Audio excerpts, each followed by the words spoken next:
Good afternoon. Good afternoon. Welcome to our afternoon broadcast. Something in it for you. Something in it for you. So this afternoon, friends, is going to be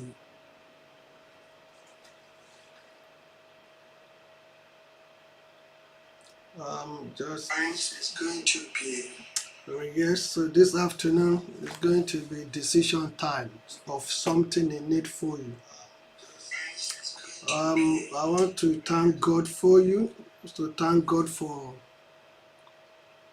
your prayer, your encouragement, your steadfastness.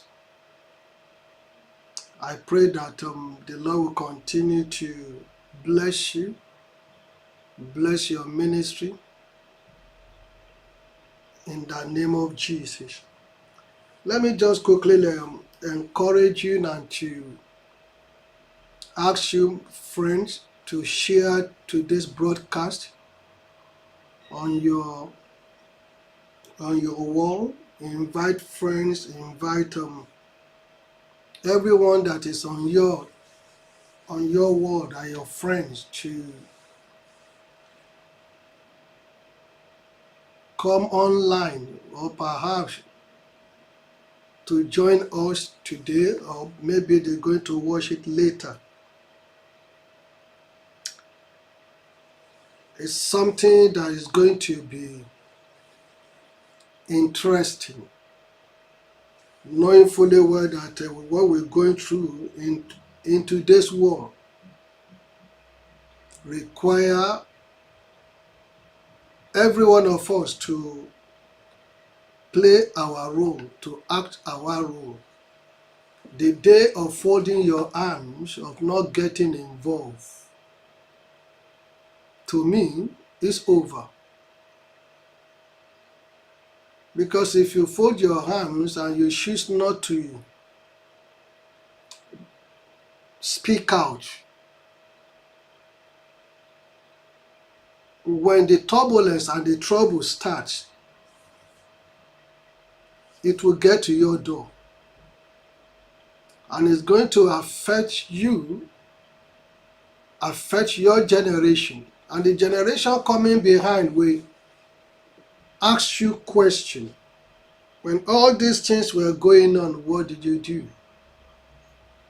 Just like the same way that we too will ask our parents, our grandparents questions. But what answer will you be able to give? And that's the more reason that we need to get involved. Today I'll be talking about decision time. Life is about making decisions. Decision you make today will determine your tomorrow. And it's that decision that will qualify you for what you become and what you achieve tomorrow. It's your decision to be actively engaged in things that can transform life, community, and society, and things that can transform your own life, that can change your story too. It's your decision. It's your decision to go to bed to sleep. It's your decision to wake up. But in going to bed to sleep or to wake up, another person can make decision for you. God can make decision for you not to wake up. Sickness can contribute to that. And from there, men can pass from sleep to death. But you see, life is all about decision. Lawyers and doctors, accountants, and pastors and prophets all make decisions concerning your life. Your parents make decision.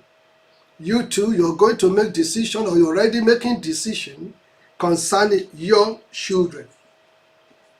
And if you look back, from Genesis chapter 1 and chapter 2, you will discover that God is a God of decision. everything that he does was primarily based on decision. On decision.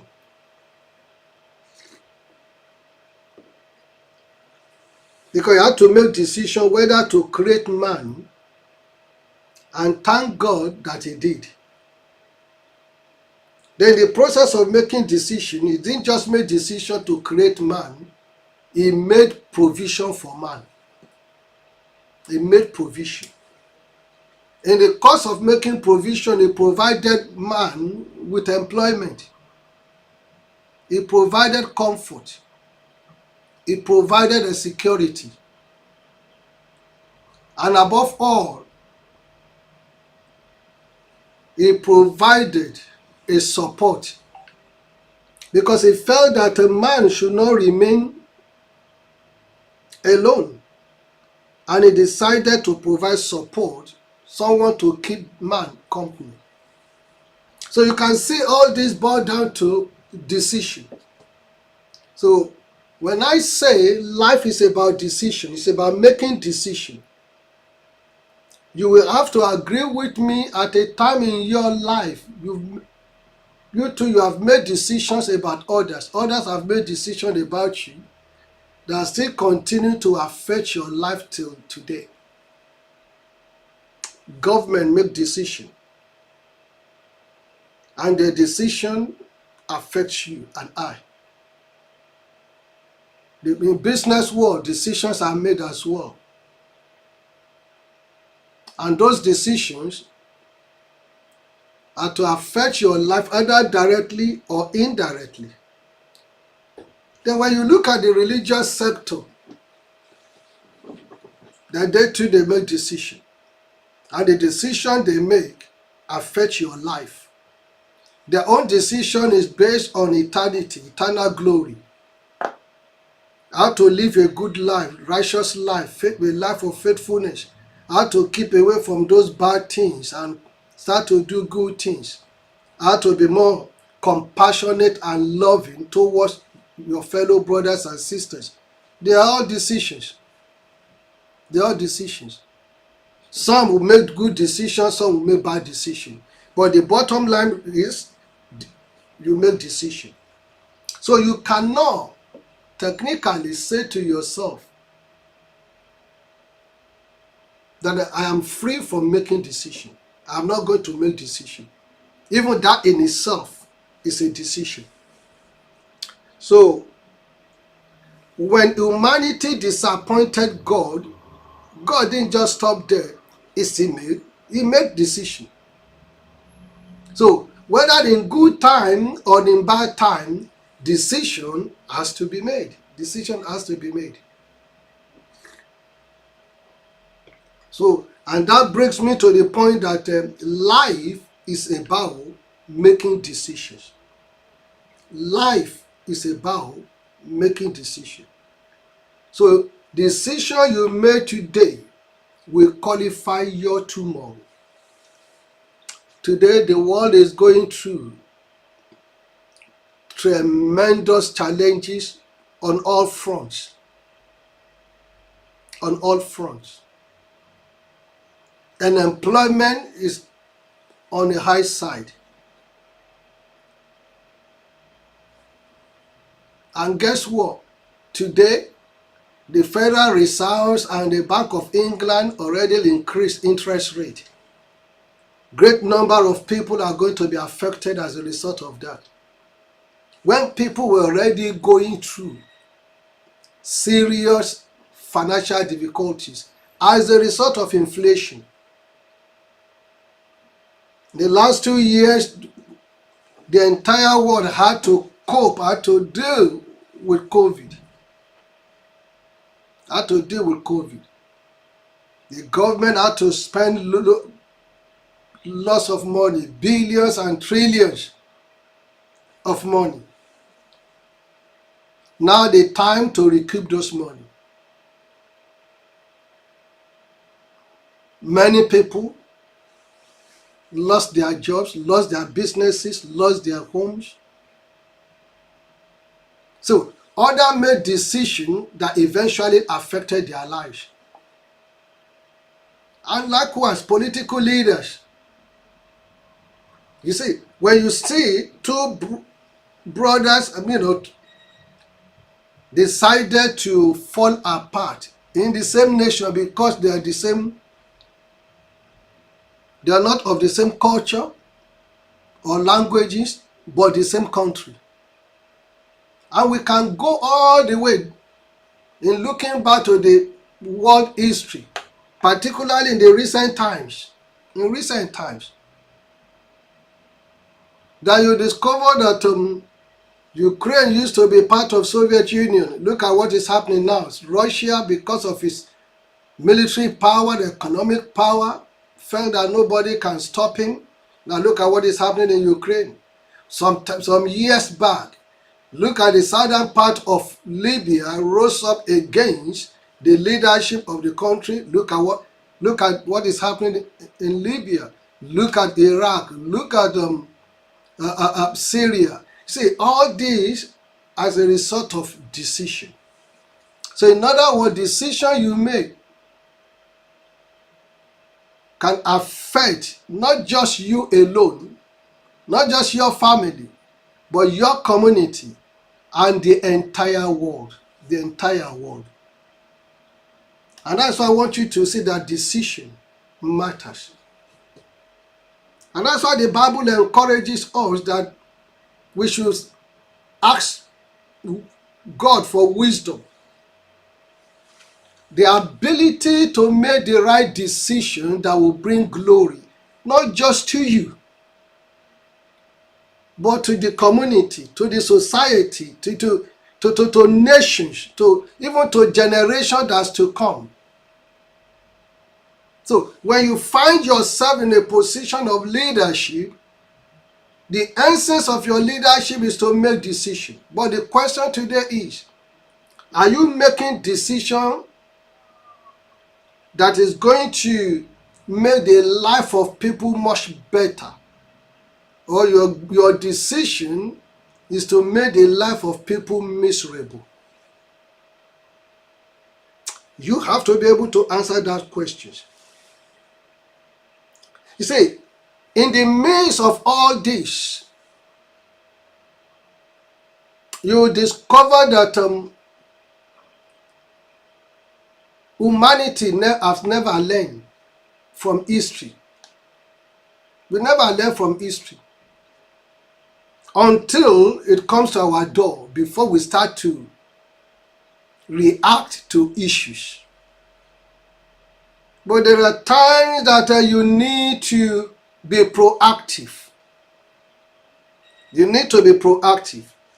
Don't be like an ostrich that love to talk about all the time.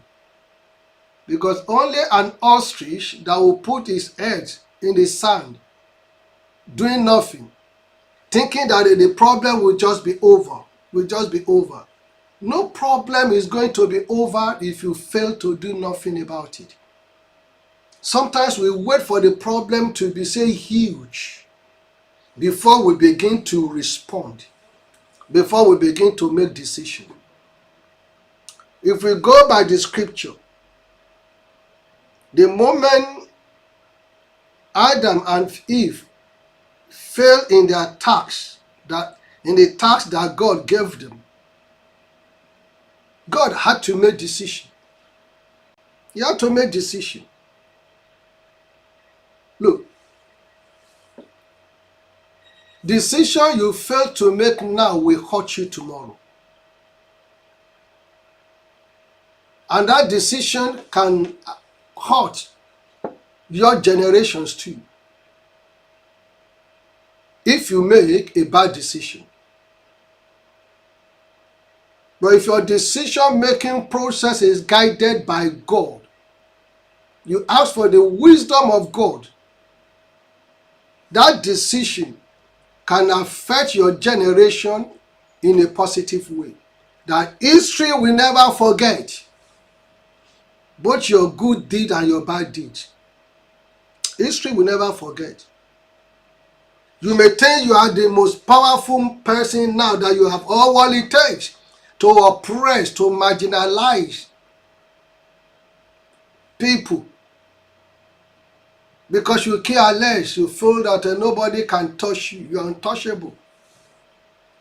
But history will have a rating.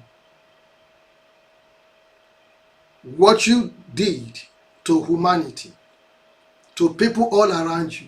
Today, as a Christian, we celebrate the goodness of Jesus Christ in decision making. We have billions of people, about 7 billion people in the world, but out of it, you have almost about 3 billion that are Christian, that believe in Jesus. Even the other religion, Islam, the only fundamental difference we have was the issue of Christology, that Jesus is Lord. And they believe that Jesus is a prophet. Jesus was an ordinary prophet.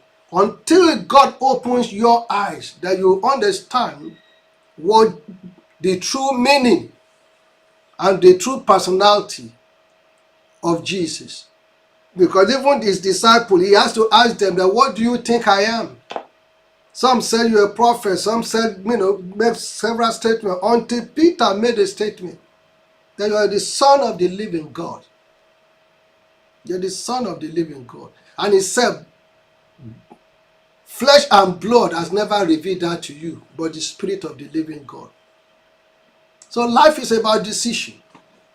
If you had made some horrible and nasty decision, who will follow him today? We experienced the Second World War, decision by one evil man. One evil man led to millions of innocent people to be killed, young and old, children slaughtered. Decision of one man. Decision of one man. So I just want you to see the serious power behind decision making. And that's what I said at the start of this broadcast, that life is about making decisions, that the decision you make today will qualify your tomorrow. Will qualify your tomorrow. So I ask one more time, what decision are you making? Is your decision adding value or taking value away? Whether we like it or not, we will make decision. But it is foolish for you to allow other people making decisions about your life, your destiny, your children, without you having anything to say, contributing, making an effort, making an impact. You fold your arms. You surrender your life, your entire destiny, the destiny of your children, without making any impact, any effort. So whatever happens to you, you have yourself to blame, no one else. Let me try to be political a little bit today, which I believe that every one of us are political animals, whether we like it or not. We have a bit of politics in us. If whether you want to deny it, well, it's a different thing. But I know that we all have it in us, whether at a political level or economic level or religious level. As a matter of fact, there are a lot of politics in the church. And it didn't just start now, because if you look at the controversy and the problem between Paul and Peter, you can see that they have issues. Now, look at the politics that Peter played. He went to Rome. He accepted that, the issue that Paul presented about the theory of circumcision, that it is not about physical circumcision but spiritual one that really matters. That He accepted, because when Peter went to Rome, he saw the growth of the church, how the Gentiles and the Jews were able to worship together, and he embraced it. But when he went back to Jerusalem, the church in Jerusalem questioned him because they believed so much in circumcision. And the same Peter, who agreed in Rome, changed again when he got to Jerusalem, politics, because he wanted to please both parties. So politics has been from time memorial. From time memorial. So that you're a pastor, that you do not want to get involved in politics, but the political leaders will make decisions that will affect you. They will affect you. Will affect your ministry. Will affect men and women that God has placed you over. Now, the church, let me tell you a little bit of church history. The church played a major role to end slavery. The church played a major role to end the killing of twins. So, if the church do not get involved, will it stop? Yeah, it will eventually stop, but it wouldn't have stopped at the time that it stopped. So you cannot live your life outside the world that you are still living in. We are to make impact, to affect the world in a positive way. In this land, in this country, United Kingdom, history made us to know clearly that when somebody like a Charles Spurgeon speaks, that the political setup of this nation, they listen, because it was on the side of the masses. When the church speak, when church leaders speak, then the political class need to listen, because they know you command authority over large number of people that listen to you. So this is the time that we need to make decision that will bring honor and glory, not just to God, but to humanity as well, to humanity. So in today's world, if you are placed in a position of power and authority, isn't it time to reflect on your decision making? Isn't it time for you to start to consider some things you have said in the past? There's no harm in changing your mind. Because like many of us, if what we know now, we know it then, our view will have been different. Our decision making will have been different. And our statements too will have been different. But now you know something that you do not know before. You cannot be a man and a woman of God and say what is going on in today's world has nothing to do with you. Then something must be wrong with your calling. I'm absolutely certain that something must be wrong with your calling. Absolutely. Because look, Jesus too took on the state when there were injustice. The Bible said in Psalm 34, that when the poor call on him, he said he will respond, he will answer. One of the major reasons why Sodom and Gomorrah, according to the biblical history, was destroyed was because of injustice. Because of injustice. Because of injustice. When the poor may not have anyone to speak for them, but God can speak for them when they cry to God. You need to make that decision to cry to God. For 430 years, the children of Israel were oppressed. But when the bondage and oppression got too much for them to handle, they cried to God. They made decision to cry to God. And God raised amongst them a deliverer.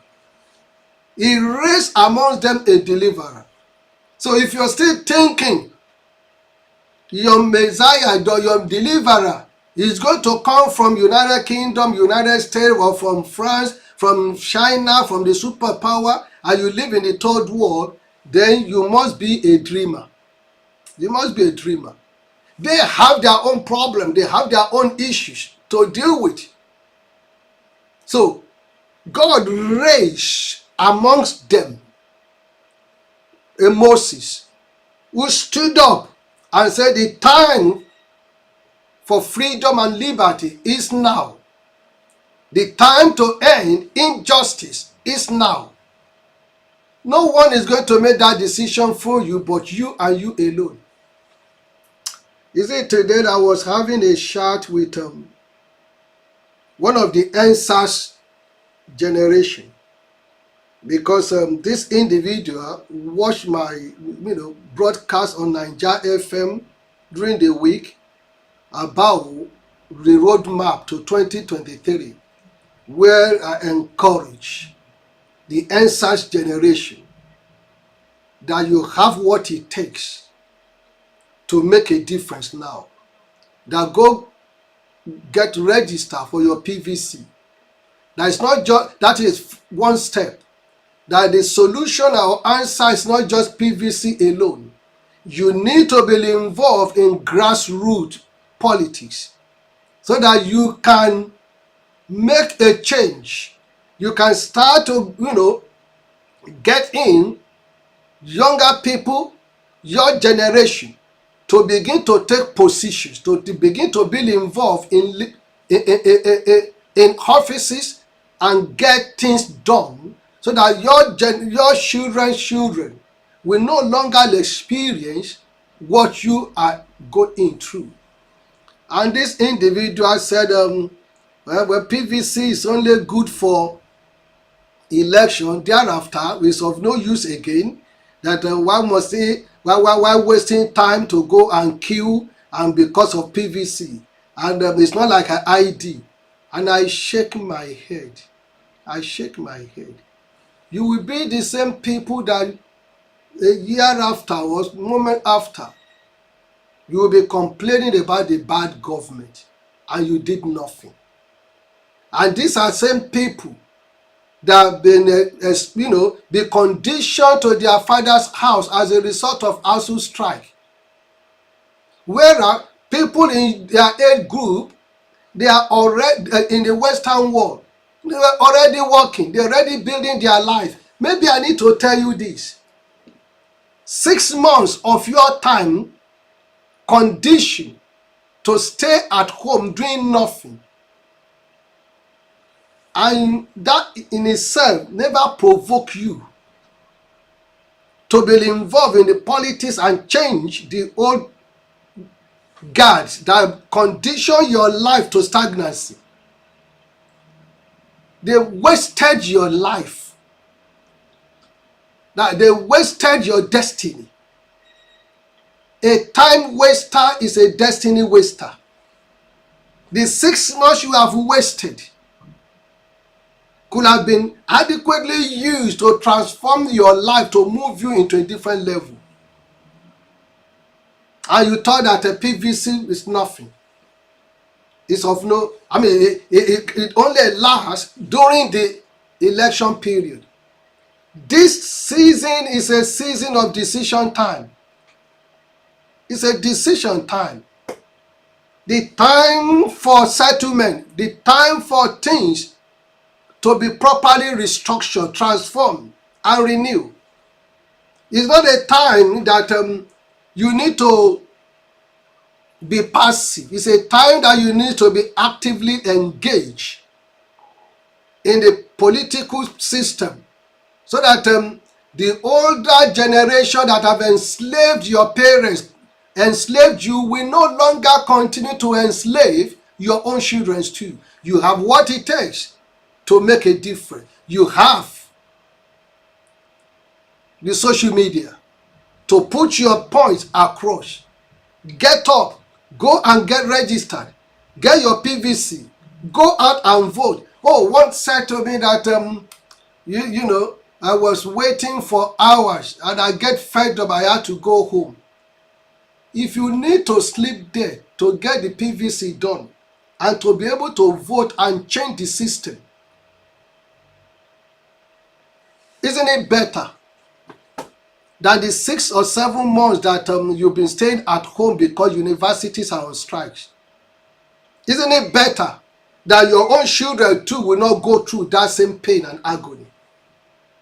Isn't it better, beloved, for you to make the kind of decision that will change your life and the life of your family forever? It's a decision time. Be actively engaged and be actively involved. When things get wrong, God too was involved. When Adam and Eve failed him, he was involved. He made decision to put things in right perspective. This is what I have come to encourage you with today. Because the point I am making is that whatever decision you will need to make, this is the time for you to start to make those decisions. So that your generation and the generation coming after you will have a better life, a better legacy that you need to hand over. I pray that the Lord will bless you and the Lord will continue to make his face to shine upon you. But go away with this. A wise man makes his own decision, but an ignorant fellow will continue to follow public opinion. A wise man makes his own decision, but an ignorant fellow will follow the public opinion. So the decision you make today qualifies your tomorrow. Until such a time I come your way again, God bless you. I pray that the Lord will guide you and will lead you. And I pray that the world today will begin to experience peace in the name of Jesus. Enjoy the rest of your day, and let me take this opportunity to invite you later in the evening for 7 o'clock prayer at On Church, led by our evangelist Akin, intercession with God. Powerful moment to pray. The world needs prayer. You need prayer. And that's a decision too. Your decision to join us later at 7 p.m. so that you can be prayed for that boldness, for that wisdom, and that ability to go ahead and make decisions that will transform your life, your family, and the world that we live in. Enough of anarchy, enough of killings, enough of terrible men and women in leadership, exploitation, corruption, mismanagement, people thinking of themselves more and exploiting the less privileged in the society. It cannot go on. If you're a man and a woman of God, you cannot just close your eyes and close your hands and wash your hands off it and say it is none of your business. It is your business. Join us tonight at 7 p.m. for prayer. Enjoy the rest of the day, and God bless you.